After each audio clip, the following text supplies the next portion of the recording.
us out right now, and here we go. Back at it at Sonoma. Bowyer got a good start. Just what he needed. Really didn't want to go up there side by side with Kurt. They're going to do it for third. Jimmy Johnson inside of Kyle Busch had the preferred line. I tell you what, Kurt Busch is not going to. He's not going to give him too much room for the rest of this lap. Little contact there. I think Jimmy Johnson and Kyle Busch behind that battle for the lead.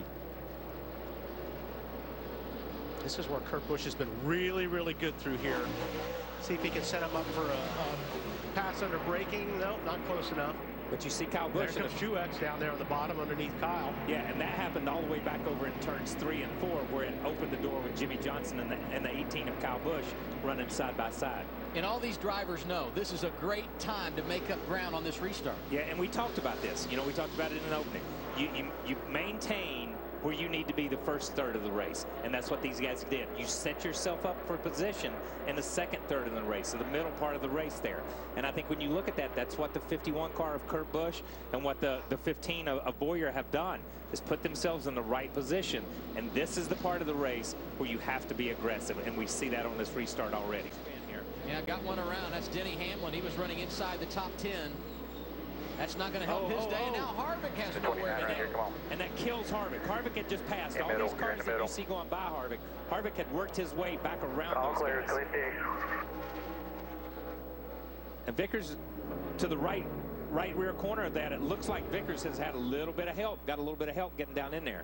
You see Hamlin got hammered by Logano. Oh, Logano just his teammate. Yeah, his teammate just kind of gets down in there, and I don't think he expects Denny to come back across right there, because he had already stuck his nose in there. That's what we're seeing this time of the race, and you see Harvick go to the outside. And that dropped Harvick back to 20th in the running order. Well, that's all 3 Gibbs cars. Yes, we do.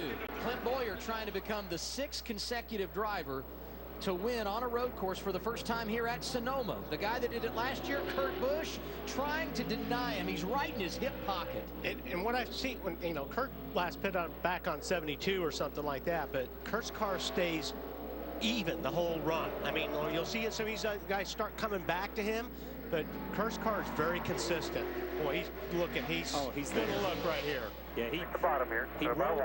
He rolled in there pretty hard and lost it on the exit to that corner a little bit. Kurt did, but he is all over this 15 car. And I think it's like you said, Wally. His car is by 2. He's just braking a little bit later.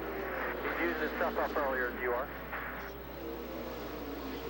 Yeah, I'm telling you, man, Kurt is there. He's letting that thing roll through the corner. He's making good time through turn 10 here. You watch him get into turn 10 right here and come off. He makes good time and accelerates down this little short chute into turn 11 and has closed it up. Right, 2, protect the bottom, protect the bottom, protect the bottom. Set by 1, set by half. Oh, there you go. I'm here. And just good. Straight drives off. Clear by 1 already. And that's gamesmanship right there. I'm not going to wreck you. I'm not going to mess with you. I'm just going to tell you I'm here. Stay and focused. if you make a mistake, it's going to be, I'm going to take advantage of that mistake. And that's what you want to do. That's what you want to do is, Kurt, you want to keep those mirrors full at all times, because if the guy in front of you is looking in the mirror all the time, he's going to make a mistake eventually. You know, and Kurt's really good through the top part of the racetrack, which is the slow part of the racetrack. You see Kurt close on him right there, close on him up off these corners. Just trying to force the mistake, man. You're doing fine. Just hit your marks. You'll be fine here.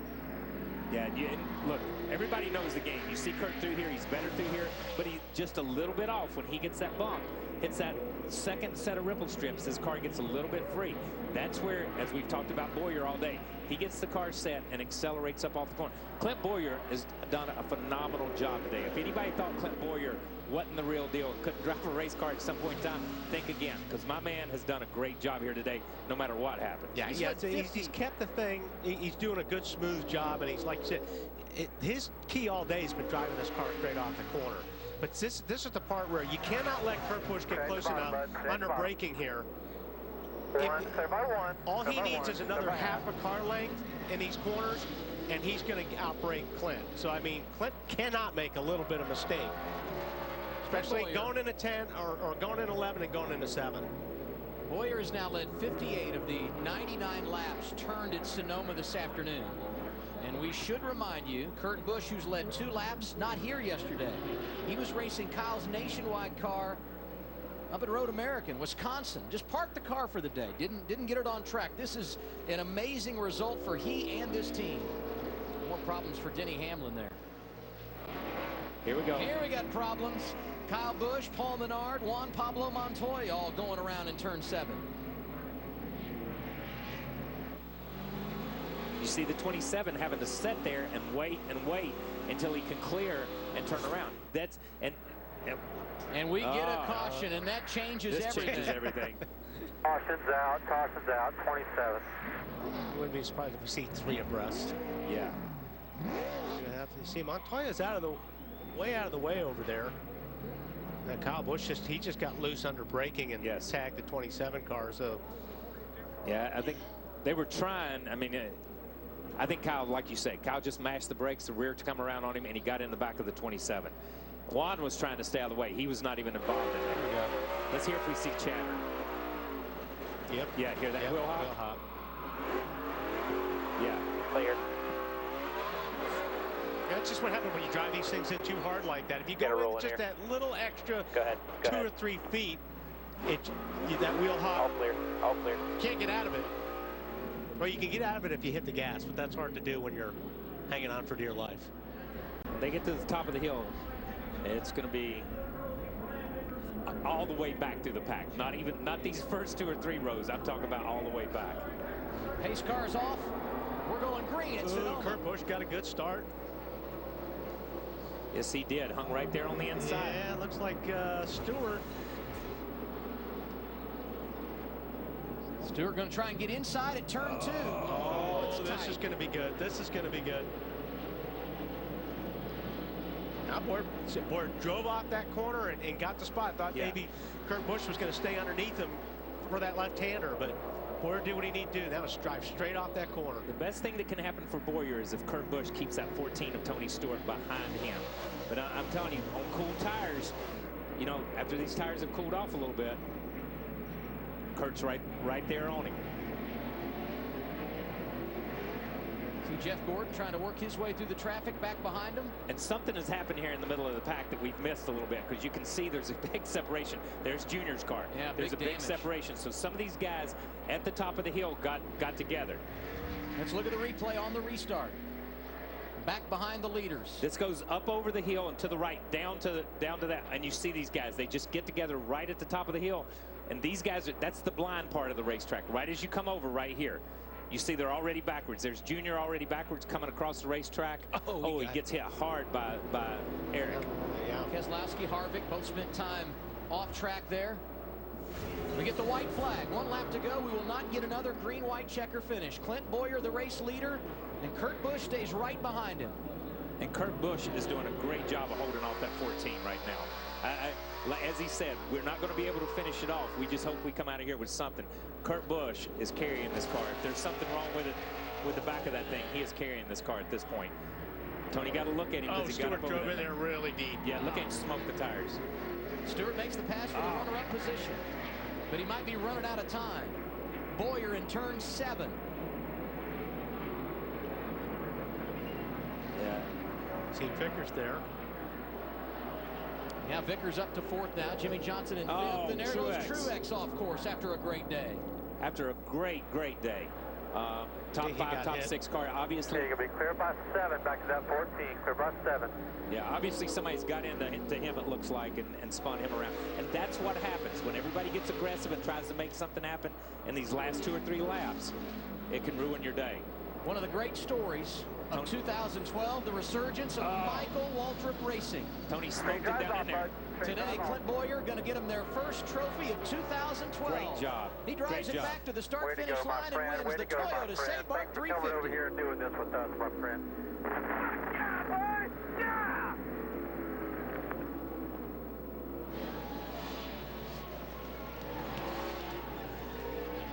There's the winning car.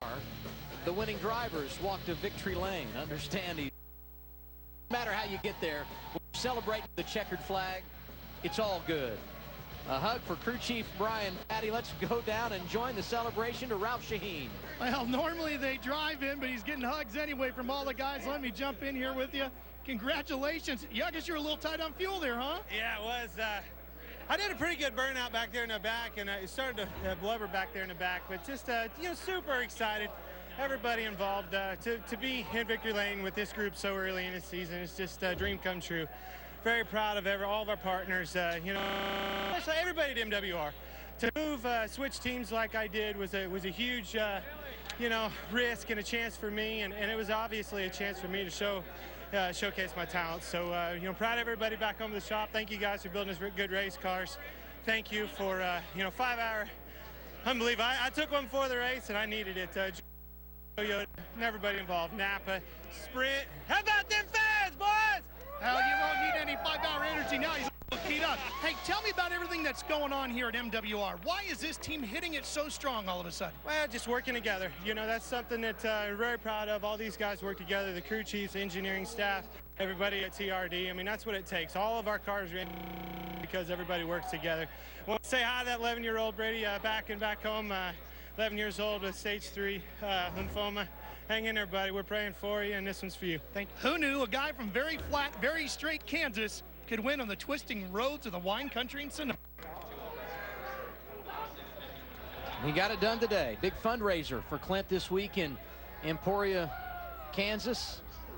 And he will be going home with feeling good about himself. Matt?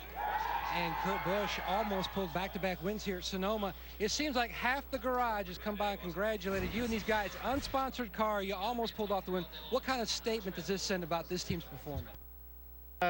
It's an amazing day when you can do what we did today. I don't know, I'm a little choked up because A, we were in position.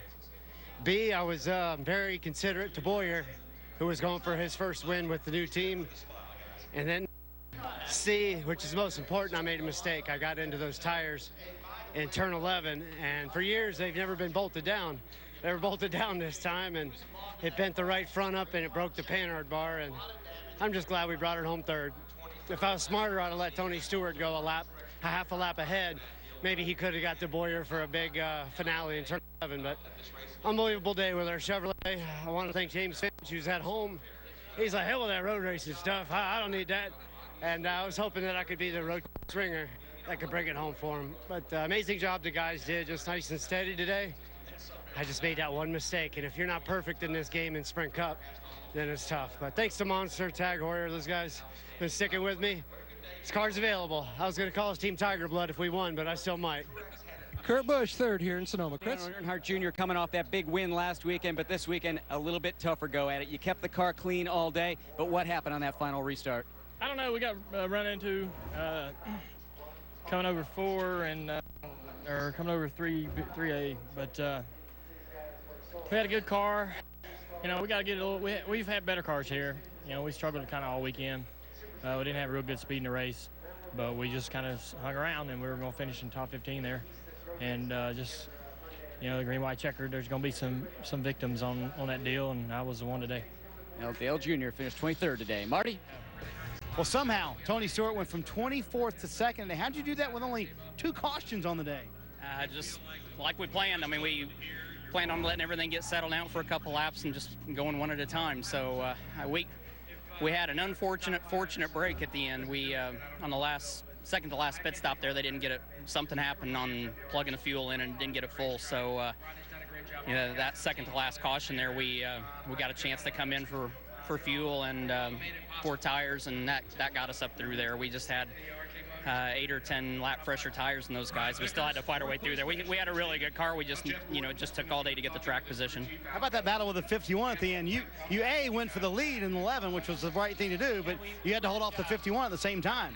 Yeah, and people probably didn't see it, but something was wrong with his car. Something in the rear end was breaking, and he was driving the wheels off that thing. I don't know how he kept it on the racetrack. Every time he'd go in the corner, it'd get tight on him, so he did a really good job of keeping that thing going. Makes it 3 straight top 5s for Tony Stewart. It's the summertime. That's when smoke usually gets rolling. Here are your NASCAR Sprint Cup driver standings after 16 races. Kenseth now 11 points in front of Greg Biffle, who jumps in front of Dale Earnhardt Jr. after finishing inside the top 10 today. Tony Stewart, big gainer. He's up to 5th, and now you look at those outside the top 10. Carl Edwards, 11 back. Kyle Busch and Ryan Newman holding down the wild cards, having victories in 12th and 13th.